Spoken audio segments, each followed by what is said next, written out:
Boa tarde, boa noite. Boa tarde hoje, boa tarde, pessoal. Apesar que tanta gente assiste à noite, não é Muita gente verdade? vai assistir à noite. Boa tarde, pessoal.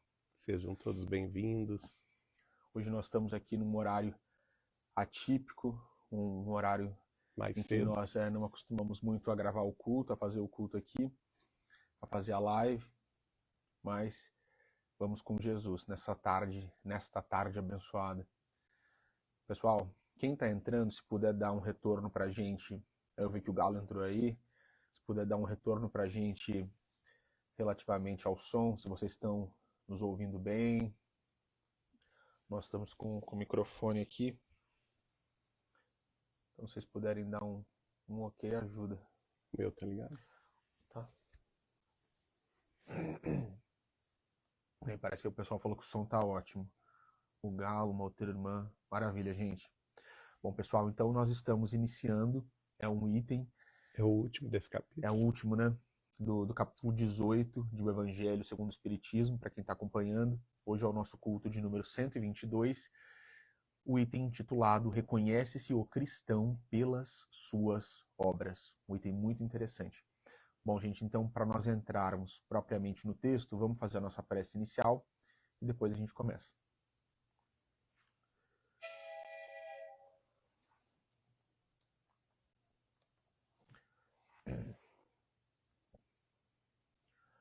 Nosso Deus, nosso Pai, de infinito amor, de infinita misericórdia, de infinita justiça, inteligência suprema, causa primária de todas as coisas, em nome de Jesus Cristo de Nazaré, o nosso Mestre tão amado, todos nós nos reunimos aqui nesta tarde abençoada.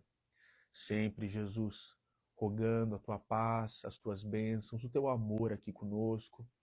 E sempre, Senhor, sempre, sempre, sempre, todos nós estamos aqui implorando a tua presença, implorando para que os nossos corações queimem diante do registro do teu Santo Espírito. Diante, Mestre, do caminho apertado, da porta estreita do cristianismo, vendo tantas coisas difíceis pelas quais muitas pessoas estão passando na vida, vendo tribulações, compreendendo que esse momento de transição planetária é mesmo desafiador. Nós estamos aqui te buscando, Senhor, na lembrança, na esperança, falando profundamente nos nossos corações, quando aqueles discípulos, entendendo a dificuldade do caminho, começaram a debandar, a achar que era difícil demais de seguir. Nós estamos aqui lembrando as palavras maravilhosas do apóstolo Pedro, quando o Senhor perguntou se os discípulos também iriam deixá-lo, e Pedro diz: Senhor, para quem nós iremos? Só tu tens as palavras de vida eterna. É isso, Mestre, que nós estamos buscando aqui nesta tarde, as tuas palavras de vida eterna. Nós sabemos, Mestre, que tudo vai passar. As dores, as alegrias, esse mundo, tudo vai passar. Mas o teu amor e as tuas palavras são eternos. A tua palavra, Jesus, vai calar eternamente dentro dos nossos corações e vai trazer tudo aquilo de que nós precisamos para uma vida mais feliz e para que os nossos espíritos continuem caminhando rumo a Deus. Nós chamamos muito, Jesus, e nós queremos dizer nesta tarde sobre a esperança, sobre a fé que nós nutrimos na tua capacidade de trazer para todos nós a água que dessedenta as nossas almas e que vai fazer com que todos nós sejamos mais felizes. Ainda, Mestre, antes de nós iniciarmos, reconhecendo a importância do trabalho em teu nome, a importância das obras, nós queremos te dizer que precisamos do teu auxílio, das forças vindas do teu coração, para que nós sejamos capazes de continuar trabalhando de forma humilde, de forma desinteressada, de forma honesta, de forma eficiente. Não é fácil, Jesus. O Senhor nos disse que não seria fácil, mas ao teu lado, o Senhor pegando nas nossas mãos, nós sabemos que isso é possível. Com muita esperança, com muita felicidade por nós estarmos aqui desfrutando de um momento tão maravilhoso nesta tarde, em teu nome, Senhor, e querendo mais trabalho, nós todos te dizemos: Ave Cristo. Aqueles que aspiram à glória de servir em teu nome, te glorificam e te saúdam. Nós chamamos muito, Jesus. ser conosco aqui no nosso culto do Evangelho no Lar e por toda a eternidade. Que assim seja. Que assim seja. Bom, então vamos ler, desculpe. Vamos ler a mensagem que foi dada por um espírito a Kardec, o espírito de Simeão. Olha, Então, uma mensagem elevadíssima, né? O espírito de Simeão está na história do cristianismo. só o Chico comentou se é aquele Simeão. É o Simeão. Que foi dado na cidade de Bordeaux, na França, em 1863, para Allan Kardec. E o título da mensagem é Reconhece-se o cristão pelas suas obras. Nem todos os que dizem Senhor, Senhor entrarão no reino dos céus, mas somente aqueles que fazem a vontade de meu Pai que está nos céus. E novamente aqui ele repete esse trecho que já estava citado por Kardec no início do capítulo, que é justamente aquilo, né? O cristão verdadeiro, ele não é o cristão das aparências, ele não é o cristão da boca para fora, eu sou cristão, eu sou de Jesus. Porque isso, para a espiritualidade maior, é irrelevante. O que é relevante para a espiritualidade maior é se nós fazemos a vontade de Deus aqui na Terra. E se nós cumprimos dentro da nossa vida com as determinações expostas no Evangelho da Boa Nova de Jesus Cristo. Então, quem praticar a Boa Nova, quem praticar o Evangelho na sua vida diária, honrando a Deus por consequência, naturalmente ele é, sem dúvida nenhuma, admitido a proteção espiritual de mais acima. Ao contrário daqueles que só pregam da boca para fora, que fazem toda uma aparência de santidade, mas que no fundo são aqueles que o próprio Jesus classificou de sepulcros caiados por fora, mas podres por dentro. Porque dentro dos espíritos, dos corações, dos sentimentos, dos pensamentos das pessoas, é que está o seu verdadeiro retrato espiritual. Não é fora, não é na aparência. É interessante isso, é o retrato espiritual. É o retrato espiritual da pessoa. Do ponto de vista da espiritualidade maior, ele é visto pelo seu interior e não pelo seu exterior, né? E tanto é assim que até leis físicas, né, de associação imediata, que nós podemos dizer que são as leis que regem o pensamento e o sentimento humano, que são vibrações, né? Porque nós já estudamos que os pensamentos são forças mento-eletromagnéticas, provocadas pelos sentimentos das criaturas. Então, eles emitem ondas de frequências determinadas. Quanto mais alto é o valor moral, ético, espiritual de um pensamento humano, quanto mais amor o sentimento da criatura traz no seu coração, ela faz vibrar as fibras mais sensíveis do ser e essa pessoa vai emitir, ou esse grupo de pessoas vão emitir pensamentos de alta frequência, né? de um ciclo acelerado de frequência vibratória. E vai, naturalmente, se associar na vida maior com aqueles que pensam elevadamente. Ao passo que a criatura que só fala da boca para fora que é cristã, ou que mesmo que discursa belamente sobre o cristianismo, ou sobre a paternidade divina, se dentro dela ela se mantém presa em vibrações mais baixas, do sentimento, vibrações, por exemplo, ligadas ao ódio, O orgulho, ao né? Para quem prega, orgulho, né? à vaidade, Vaidade, ao egoísmo, né? À inveja, à sensualidade, os líderes, né? aos vícios de uma forma geral, aos quais ela Ambição, se entrega. A ambição, ela está diametralmente trabalhando em sentido oposto ao que propõe Jesus. E essas vibrações, elas não são elevadas.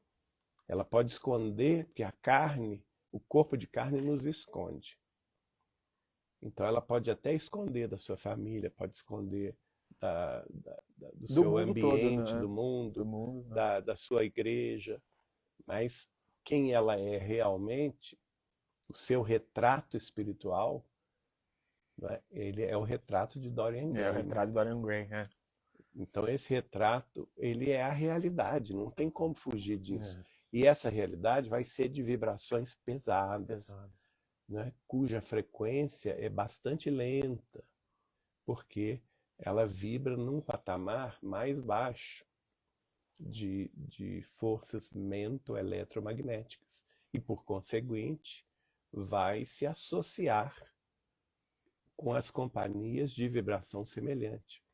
Então, às vezes, na desencarnação é aquela surpresa, porque ela acha que ela vai ascender e ela, na realidade, pode muitas vezes descer aos planos inferiores, porque é justamente junto aos planos inferiores da natureza humana que ela viveu a sua grande parte da sua vida na Terra. Quer dizer, nenhuma não vai surpresa. Mudar, exatamente.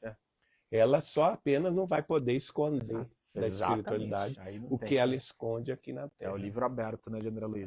Por isso que Jesus foi muito lúcido e claro ao dizer: nem todos os que me dizem Senhor, Senhor entrarão no reino dos céus, mas somente aqueles que fazem a vontade de meu Pai que está nos céus. Gente, e isso que o Geraldinho falou por último faz com que o espírito tenha um problema de consciência ainda maior, porque ele vai estar falando, está pregando a lei. Como ele falou, o mundo todo pode não saber do que acontece ali, o mundo todo pode se enganar, mas aquela consciência sabe que ela está falando da lei de Deus, da lei divina, e não está praticando. Isso é o pior de tudo. E essa primeira frase aqui, como o Geraldinho colocou, que é tão significativa, essa é uma frase, gente, que todos nós cristãos precisamos guardar no fundo dos nossos corações, porque ela é a essência do cristianismo. Desde o início da caminhada de Jesus, quando a gente toma ali o primeiro capítulo do Evangelho de João, a gente vê que existe um problema com a aparência e o fundo da pessoa, e aquilo que é a essência da pessoa. Quando Filipe chama Natanael, e Natanael olha, né, para todo aquele discurso de Filipe, nós encontramos o Messias, é Jesus, filho de José, de Nazaré. E Filipe e Natanael, Nazaré, mas pode vir alguma coisa boa de lá? Então percebam que no início do Evangelho nós temos esse problema da aparência, não vem nada de bom de Nazaré. E o Cristo, a gente sabe que Jesus nasceu em Belém, mas ele vai para Nazaré quando ele sai do Egito, e é conhecido como Nazareno, cumprindo uma profecia. Então, Jesus, desde o início, se colocando num contexto, numa aparência que o mundo não compreendia.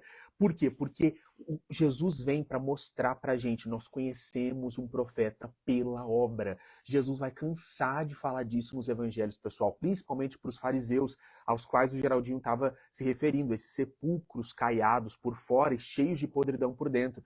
Jesus fala em muitos momentos, principalmente no Evangelho de João: se vocês não creem em mim, creiam nas obras. Nós temos que olhar para as obras de todo e qualquer líder religioso, de todo e qualquer profeta, porque é a obra que vai falar sobre ele. E Jesus chega a dizer em determinado momento no Evangelho de João: se eles não tivessem visto as obras, eles não teriam pecado. Mas agora que eles viram a obra e ainda assim não creram, o pecado deles permanece. E, gente, isso é muito sério, porque alguém que se coloca na posição de fazer alguma coisa para aparecer, para mostrar uma obra, essa também não é a proposta do cristianismo. Nós temos que ter muita razoabilidade quando nós vamos olhar para a obra de alguém, porque esse trabalho com a caridade, se ele é um exercício de orgulho, de vaidade, e a gente percebe que a pessoa está fazendo para mostrar, e hoje existem até alguns discursos, mesmo no meio espírita, que vão contra a palavra de Jesus, dizendo que tem que mostrar mesmo. E a gente encontra alguns subterfúgios no discurso dessas pessoas, no sentido de, eu estou fazendo para impulsionar outras pessoas. Tudo bem, a gente tem que respeitar a palavra, o discurso de todas as pessoas. Mas será que é mesmo para impulsionar? Ou será que, no fundo, faz a obra de caridade em público porque existe ali um exercício de vaidade, um exercício de egoísmo, uma ambição em querer aparecer? Ou querer ser reconhecido. Querer ser reconhecido. E Jesus, pessoal, entendendo a nossa mediocridade, a nossa dificuldade em praticar a caridade, vai dizer claramente no Evangelho de Mateus, lá no capítulo 6, que a vossa mão esquerda não saiba o que a direita fez, que a vossa mão não saiba o que a outra mão fez. Imagina as outras pessoas. Jesus vai falar das orações em público, vai falar daqueles que fazem jejum e querem aparecer, que estão fazendo jejum. Então, na palavra do Cristo fica muito clara essa realidade de pessoas que vão fazer a caridade querendo reconhecimento, querendo aparecer, querendo o exercício da vaidade. Não é o caminho de Jesus. Agora, todo mundo aqui na Terra tem o direito de viver como bem entende. Agora, o problema é colocar isso na conta do cristianismo. Ninguém é obrigado a fazer caridade nos moldes. E aí a gente está falando de caridade que precisa ser nos moldes do Cristo. Mas vamos colocar assim, ninguém é obrigado a fazer uma obra assistencial nos moldes do cristianismo. Se a pessoa quer fazer e mostrar, que bom para ela. A gente tem que respeitar e desejar o melhor para todas as pessoas. Agora, colocar isso na conta do discurso de Jesus não faz sentido, pessoal. Ninguém é obrigado a seguir qualquer discurso espiritualista ou mesmo religioso aqui na face da Terra. Agora, tentar desvirtuar a palavra do Cristo e dizer que uma atitude que não é cristã, isso chega a ser um desrespeito. Isso. E agora nós vamos entrar num outro polo da nossa conversação, que se dirige àqueles que atacam o Espiritismo, no sentido de dizer que o Espiritismo é coisa do demônio, porque lá no Levítico, Deus proibiu a comunicação com os espíritos. Ora, e essas pessoas, gente, infelizmente estão ainda próximas, né? Nós temos aí famílias muito queridas que estão vivenciando isso.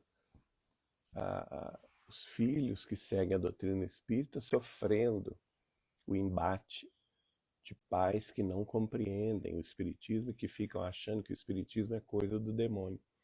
O espírito de Simeão vai dizer: escutai essa palavra do mestre, todos vós que repelis a doutrina espírita como obra do demônio. Abri os ouvidos que é chegado o momento de ouvir. Quer dizer, agora, gente, não tem essa de não querer reconhecer a verdade que é o Espiritismo, o Consolador prometido por Jesus. E a obra que já foi promovida. Justamente, Não porque tem... a obra, quem vai questionar Exatamente.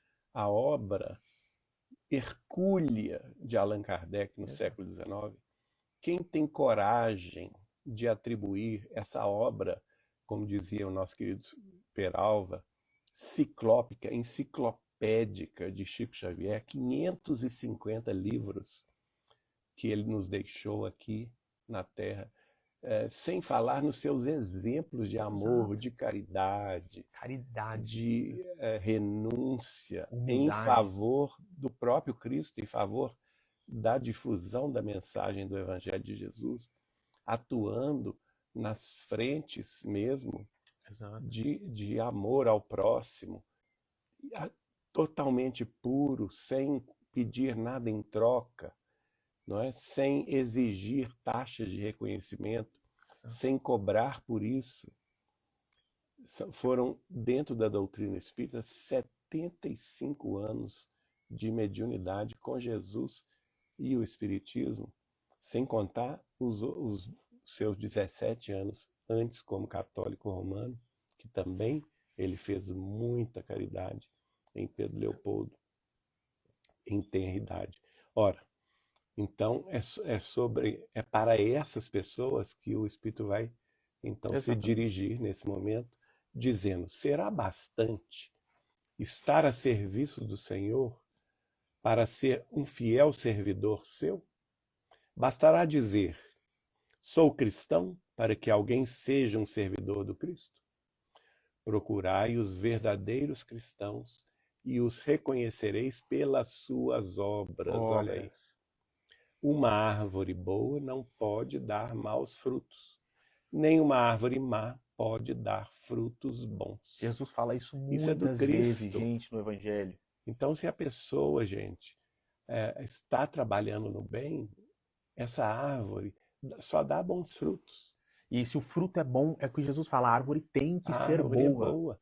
É da origem, a origem é boa, né? Exato. Por isso que nós temos que esclarecer as pessoas que ainda têm a compreensão fechada a respeito do cristianismo, que o espiritismo é sim uma doutrina essencialmente cristã, porque a sua base moral e ética, ela é toda baseada em nosso Senhor Jesus Cristo e no seu evangelho de amor e sabedoria. E nesse ponto, pessoal, é importante, a gente tem falado muito sobre isso, ressaltar que a ideia de ser cristão, ela não é uma ideia associada a determinada escola religiosa. Isso não é Igreja, verdade, gente. Isso não é verdade. A ideia de cristianismo é essa ideia. O mais elevado espírito desceu à terra, o Messias desce à terra e eu creio nele. Se eu creio no Cristo, porque Cristo vem de Christos, e daí de Mashiach.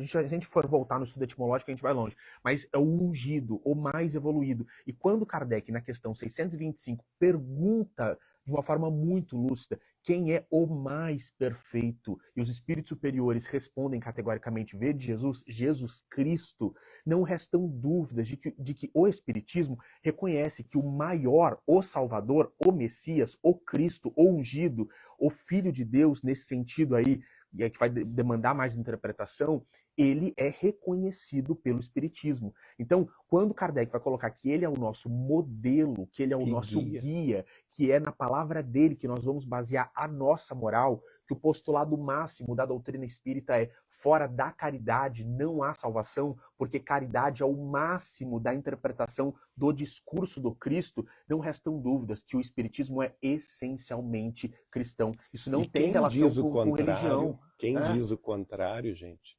está totalmente fora da verdade. Da verdade, a doutrina é muito lúcida, filosoficamente falando, epistemologicamente falando. Não restam dúvidas de que essa ideia de cristianismo, ela é incorporada no livro dos Espíritos.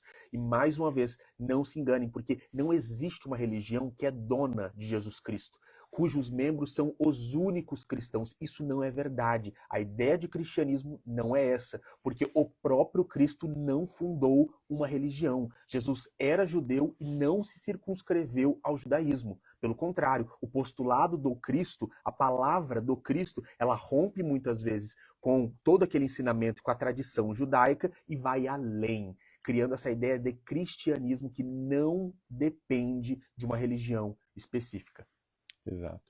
Então, relembrando essa frase do Cristo, toda árvore que não dá bons frutos é cortada e lançada fora, que é lançada ao fogo, mostra também isso, né? Que aquelas pessoas que vivem de aparência podem até dizer que são do Cristo, mas não tem obras. Exato. Ela é como um galho seco ou uma árvore seca que não deu fruto, não serve para nada, vai ser arrancada e vai ser jogada ao fogo. E aí o Espírito diz: são do Mestre essas palavras. Discípulos do Cristo, compreendei-as bem. Quais são os frutos que deve dar a árvore do cristianismo?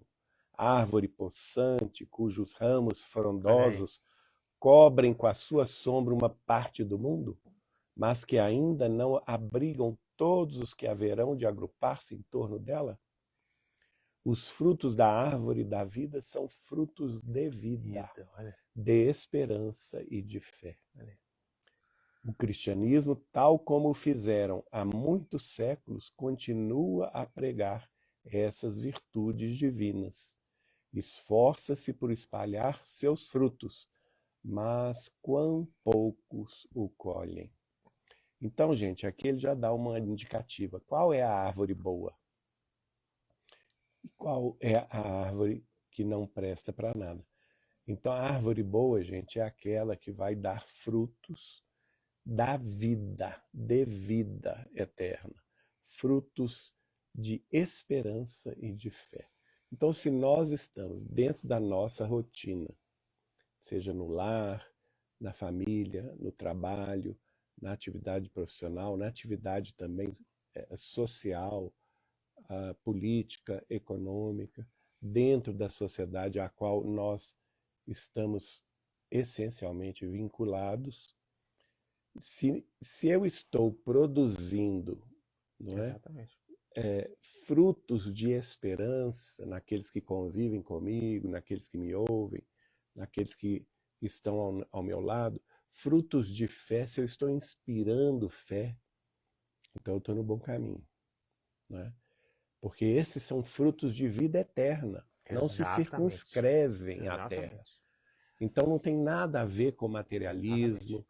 com Instituição, posição social, com instituição meramente humana, com organização política, econômica ou social e suas estruturas absolutamente falíveis, não é? Absolutamente corrompíveis. Os frutos de vida verdadeira, vida eterna, não são deste mundo. Por isso que Jesus disse, o meu reino não é deste mundo. Exato. Não é? Ele fazendo uma alusão que os frutos da sua mensagem são frutos de amor, de misericórdia, de perdão, de esperança, de fé. Então, esse que produz esses frutos está no bom caminho. Exato. É a árvore boa. Do contrário, ele para nada vai servir. Como ele disse aqui, né? A árvore será arrancada e jogada ao fogo. E aí, gente, só pra gente perceber, porque o exemplo da vida de Chico é muito elucidativo. Quando a gente pensa, por exemplo, em fruto de vida, fruto de esperança, o que uma teoria religiosa causa em uma mãe cujo filho desencarnou pelo autoextermínio, quando essa teoria religiosa fala, olha, o seu filho foi para o inferno eterno. Foi condenado. Causa esperança, causa vida, causa fé. É só a gente O pensar. contrário, né? O que exatamente causa desespero. O que Chico Xavier fazia quando uma mãe chegava desesperada, ele psicografava uma mensagem e isso trazia para essa mulher esperança, fé, vida nova, alegria. É só a gente pensar, pessoal, porque é o que o Espírito coloca da palavra de Jesus desde o início. Não é todo mundo que diz Senhor, Senhor, que vai estar de fato trilhando o caminho do cristianismo. Há muitas doutrinas religiosas cujos resultados são materialismo, são o oposto disso aqui, são o oposto de vida, são o oposto de esperança, são o oposto de fé. Então, quando a gente tem um trabalhador como Chico, cuja obra é tão maravilhosa, nele a gente pode se inspirar para tirar esse exemplo prático e para poder ter uma visão mais razoável e mais proporcional do que é uma obra que de fato traz frutos que têm relação essencial com o cristianismo. E ainda sobre esse ponto, né, ainda no final da frase, dizendo que a árvore é boa, né, mas quão poucos os colhem. Então, aí ele está fazendo referência àqueles que buscam. Né, que muitas vezes a pessoa busca frutos já podres. Quem busca frutos de materialismo, frutos transitórios, sem o perceber, está buscando frutos podres, que já estão em decomposição. Agora, aquela pessoa que está atenta para a espiritualidade maior, ela vai procurar aquela árvore mais frondosa, que é a imagem que o Espírito construiu aqui. Aquela árvore mais frondosa, mais maravilhosa, né? Que é capaz de dar paz ao viajor. Descanso sob a sua sombra acolhedora diante do sol, muitas vezes a pino, não é? É capaz também de dar frutos de alimento a essa alma que está procurando o alimento da alma mesmo, do espírito. É o pão da vida, né? É Jesus o pão Cristo, da vida. É capaz também, sabendo que naquele local tem uma árvore gigantesca de raízes profundas, que provavelmente ali ele vai encontrar água. que é a água da vida, não é? Quantas árvores, quantas plantas também, se você corta em determinado setor dela, ou com um determinado ângulo, você consegue absorver a água que vem Exato. do solo, né? Então veja, essa imagem é É gloriosa. gloriosa. E é por isso que ele vai dizer: a árvore é sempre boa, mas os jardineiros são maus. Olha só. Quiseram adaptá-la às suas ideias, modelá-la de acordo com as suas necessidades. Talharam-na, rebaixaram-na, mutilaram-na. Seus ramos estéreis não dão maus frutos, porque não Olha mais aí, tá os vendo? produzem. Olha só, nem Nem frutos fruto, eles gente. É. conseguem dar. Porque já modifica, pega uma verdade celeste, como o caso da Boa Nova de Jesus, o Evangelho. Exato. E aí já corta muita coisa, como muita coisa foi cortada, né, Exato. do cristianismo primitivo, das palavras naturais de Jesus, e aduzem outras coisas que não pertenciam Exato. ao cristianismo, né? Penduricalhos Exato. e coisas brilhantes, só de aparência. E tanto fizeram com essas árvores originais que elas passaram a secar. Exato. Às vezes desviaram a água pura que vinha do solo para Exatamente alimentar isso. essa árvore, Exatamente isso. desviaram, apodreceram essa água, colocando ali elementos mortíferos. Aí a árvore vai secar, vai morrer, não vai dar frutos. Até mesmo as folhas vão cair e nem sombra amiga ela vai dar ao Exatamente. viajor. Então, por quê, gente? Porque os jardineiros foram maus, adaptaram às suas ideias o que era original, então perdeu-se a originalidade do evangelho, modelaram-na de acordo com as suas necessidades e não de acordo com a vontade de Deus. Aí talharam-na, rebaixaram-na, mutilaram-na e seus ramos ficaram estéreis. Então, o que acontece? Diz o Espírito. O Não, viajor... calma, só antes de passar, peraí. Porque aqui, gente, é importante que vocês leiam esse capítulo. Mas vai tomar isso aqui? É importante que vocês leiam, porque o próprio Cristo, no capítulo 15 do Evangelho de João, ele vai ser categórico.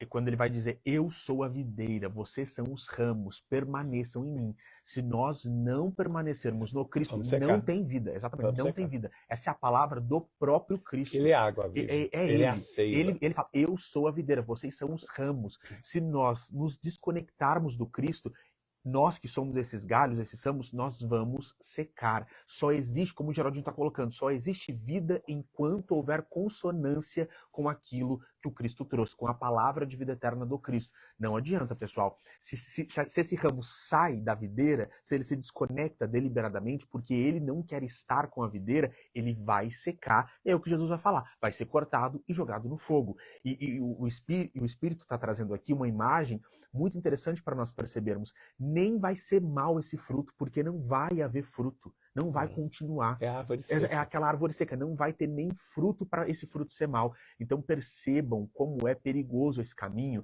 de quem começa a modelar o cristianismo, a criar subterfúgio para fazer a própria vontade, dizendo que é cristão, dizendo que está fazendo a vontade de Jesus. E desfigurando a mensagem. Desfigurando a mensagem, desvirtuando a preciosidade que é o evangelho. E nós precisamos, gente, sempre retornar para aquele lugar no qual nós encontramos a palavra de Jesus, o próprio Cristo sendo relatado pelos seus evangelistas. Então, Mateus, Marcos, Lucas e João. Quem não lê o evangelho diretamente para entender, para retirar direto da fonte, para ver o que Jesus falou, fica sem referência. E a nossa referência tem que ser Jesus Cristo. Os líderes religiosos das nossas vidas, eles são maravilhosos, eles podem nos ajudar muito, mas sempre, se um líder religioso te trouxer uma palavra que contrasta com a palavra de Jesus, fique com a palavra de Jesus e coloque em segundo plano, sob dúvida, sob análise, essa palavra desse líder religioso que está contrastando, que está indo contra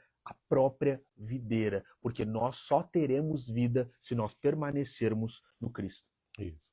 Por isso que ele vai dizer, então, diante dessa árvore ressequida, né, o viajor sedento que se detém sob a sua sombra, à procura do fruto da esperança, capaz de lhe restabelecer a força e a coragem, somente se depara com uma ramagem árida, Árida. prenunciando tempestade. Em vão pede o fruto da vida à árvore da vida ressecada. Ressecadas as folhas caem, a mão do homem tanto as manipulou que as queimou. Então, quem é essa responsabilidade? Do homem, É. não é do alto. E Não. muitas vezes as pessoas também fazem isso, né? Elas se aproximam de alguma escola religiosa pretendendo achar ali a redenção. E ao invés de procurarem a mensagem de Jesus na sua fonte, gente, qual que é a fonte da mensagem de Jesus? É o Novo Testamento, da Bíblia. Não tem outra. Então, a pessoa tem que buscar, tem que conhecer, tem que ler, se possível, discutir em grupos de estudo, não é? E depois de conhecer essa mensagem, tem que praticá-la. Então, é procurar tarefas de auxílio, de caridade, de solidariedade amiga, tarefas de assistência mesmo àqueles que são mais sofredores ou que menos têm, porque esse é o caminho, não existe outro caminho. E isso que o Geraldinho está colocando é muito importante, gente, porque o que o Geraldinho está dizendo em algum termo, é uma escolha deliberada de um membro de uma seita, de um membro de uma religião, sentar e ouvir alguém a vida inteira sem procurar a Bíblia, Exatamente. sem procurar então, o Evangelho. A pessoa tem que ir É na uma fonte. escolha. E no caso espírita cristão, não vale ficar só ouvindo Ou palestra. palestrante. Isso para Vai ter que todos os ler, lugares, gente. vai ter que buscar, vai ter que entender e vai ter que praticar. Por exemplo, eu vou ouvir a vida toda palestra sobre o Evangelho segundo o Espiritismo, eu nunca vou ler o Evangelho segundo o Espiritismo. Não é o caso, Isso é uma escolha, pessoal. No fundo, essa é uma escolha deliberada. E não está certo, né? E só para... Eu estava conversando isso com a Tatiana agora há pouco. A Bíblia, de uma forma geral, ela é maravilhosa. Agora, a gente precisa colocar a palavra de Jesus no topo. Os profetas, Malaquias, Jeremias, Isaías, Miqueias, são maravilhosos. Paulo de Tarso, no Novo Testamento, é um espírito de cujo amor nós somos todos devedores. Mas Paulo de Tarso, assim Está como... abaixo. Exatamente. Paulo de Tarso não é o Cristo. Os profetas não são o Cristo. Moisés não é um Cristo. Nós temos um Cristo que é Jesus. E as palavras de Jesus, mais uma vez, estão relatadas em Mateus, Marcos, Lucas e João. Os quatro evangelhos. Então, a gente precisa tomar cuidado, porque, como ele está falando aqui, essa palavra, a Bíblia, se a gente pegar de Gênesis até Apocalipse, tem texto para ser manipulado do jeito que você quiser. Você vai conseguir manipular do jeito que você quiser, porque tem muitos textos, são muitas pessoas falando, são muitas ideias. Pode ter havido inspiração? Nós acreditamos que sim, inspiração divina. Agora, o Cristo é só um. Jesus de Nazaré, o nosso Messias tão esperado. Exato. E aí o que acontece? A pessoa busca, né, nessa ânsia de redenção e entra em qualquer escola religiosa, eu não estou aqui me restringindo aos centros espíritas ou instituições espíritas, mas vai buscar uma igreja católica, ou vai buscar um templo protestante, ou um templo budista, ou uma sinagoga judaica, não importa. E ela, ao entrar, ela idolatra alguém ali, que seja o padre, o bispo, o arcebispo, que seja o pastor, que seja o médium ou o palestrante espírita, que seja o rabino, não importa. Ela passa então a mirar a sua fé apenas nas pessoas humanas, falíveis. Todos nós somos falíveis, né? Seres humanos somos imperfeitos. E aí, na primeira decepção, o que acontece? Ela perde a fé. Fulano fez uma coisa comigo. Fulano foi grosseiro comigo. E aí vai embora. Mas ela construiu a casa dela na areia ou na rocha? Exatamente. Aí ela o erro é da própria pessoa de achar, né, que aqueles que falam sobre as verdades religiosas podem até falar muito bem, mas eles não são a verdade religiosa. Eles podem até representar de alguma forma, institucionalmente, as suas igrejas. Mas isso não quer dizer que nós devamos segui-los. Nós temos que... Por isso que João Evangelista era tão lúcido. Um dos discípulos mais lúcidos de Jesus, ao qual o próprio Cristo chamava de discípulo amado, não é? Ou apóstolo querido, mais tarde, e ele vai escrever: discernir os Exatamente, lá na epístola, espíritos, exatamente, na carta que ele na escreveu. carta dele. Discernir os espíritos e provai se eles vêm de Deus. Exato. Então, É exatamente aí é isso. espírito tanto desencarnado quanto encarnado. Exatamente. Né? O pastor também é um espírito encarnado. O médium ou o palestrante espírita é um espírito encarnado. Exato. Né? Não é porque ele é médium e recebe mensagens maravilhosas que ele vai substituir Jesus. As pessoas confundem isso, né? Exato. E a mesma coisa em relação ao padre da Igreja Exato. Católica, o Papa da Igreja Católica, pode ser a melhor pessoa que for, mas ele nunca vai substituir Jesus em nossos pensamentos, em nossos sentimentos. E aí, gente, o Geraldinho trouxe um ponto muito importante, que é essa epístola de João, discernir os espíritos, como ele muito bem está colocando, encarnados e desencarnados, discernir os espíritos. E aí, pessoal... E provai se eles vêm de Deus. Exato. E aí percebam o brilhantismo da metodologia de Kardec, quando Kardec vai trazer vários métodos para nós conseguirmos discernir esses espíritos. Quando Kardec, na questão 625, coloca que Jesus é o mais perfeito... Kardec não, quando Kardec pergunta e os espíritos superiores respondem que Jesus é o mais perfeito, dentro da metodologia proposta na doutrina espírita, se contrasta com a palavra do mais perfeito, essa mensagem não serve. Seja de um espírito encarnado ou desencarnado, discernir os espíritos. A metodologia espírita ela é maravilhosa e por isso Kardec não disse, mais uma vez, fora do espiritismo não há salvação. Pelo contrário, fora da caridade, admitindo que a caridade é o postulado máximo da palavra de Jesus. Exatamente. Bom, gente, esse tema é muito palpitante. E como nós temos mais coisa para falar sobre ele, parar aqui? Eu acho melhor a gente parar por aqui, que é a metade da mensagem. Semana que vem a gente continua nesta mesma mensagem, que é o item 16 do capítulo 18. Vai ser dia 5 de junho já, hein, pessoal? Dia 5 de junho. O ano passa. Nós, então, continuaremos dentro do tema dessa mensagem do espírito de Simeão, um espírito maravilhoso. Fala um pouquinho sobre ele, João. Eu perguntei aqui para o Geraldinho no início, né, gente? O Chico falou que é o mesmo.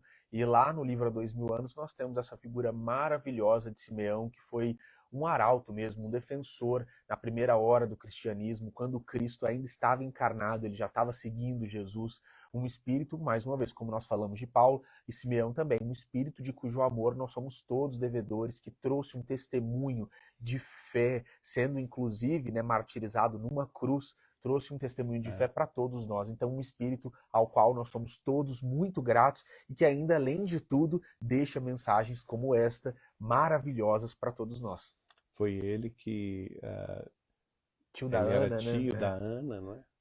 Que era serva na casa do senador Públio Lentulus e de Lívia, e através dele que a Lívia também vai se conhecer, junto com Ana, sobrinha de Simeão, o cristianismo original ali, ouvir as prédicas de Jesus. Ele era amigo dos discípulos, né, do Cristo, ele conhecia ali aquela movimentação inicial do cristianismo, um ancião de grande valor, que se sacrifica justamente para proteger essas duas criaturas. Né? E que maravilha, né, gente? Olha aí, um homem como esse, né, um espírito como esse, trazendo uma mensagem sobre obra. Ele que viu a obra do próprio Cristo. Exatamente. Muito bonito. Muito bonito.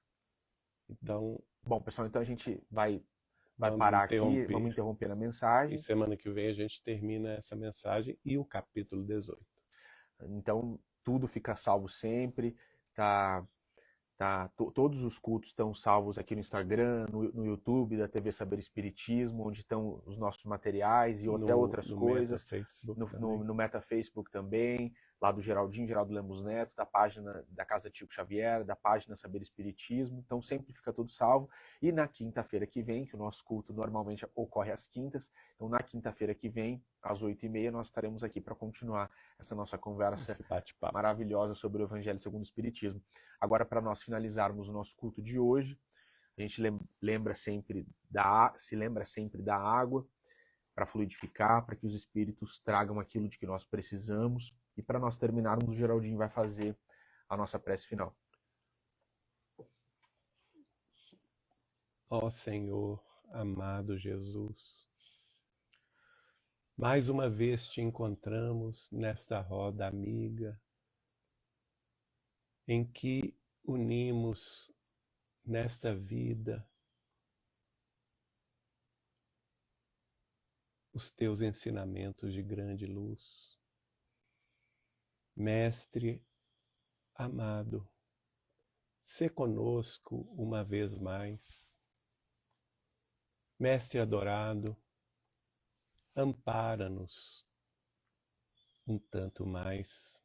Nós precisamos de teu carinho, de tua luz, para que nossos pensamentos te traduzam, para que nossos sentimentos se elevem na busca de Deus, nosso Pai. Amado Jesus, ampara todas as famílias que conosco oram, confiantes, nessas preces singelas, mas constantes, de tua presença conosco em nosso lar. Ensina-nos, Senhor, a amar, que de uma vez por todas te sigamos, intimoratos, sem temores, para que possamos vencer todas as dores. Amado Jesus, Filho de Deus conosco, que tua luz e tua glória nos mostre, por fim, a vitória de Deus em nós e Deus conosco. Que assim seja, Senhor. Que assim seja. Graças a Deus. Bom, pessoal, com essa prece maravilhosa do Geraldinho, maravilhosa e emocionante, a gente encerra o nosso culto do Evangelho de hoje e a gente se encontra na semana que vem, tá bom? Beijo. Tchau, pessoal.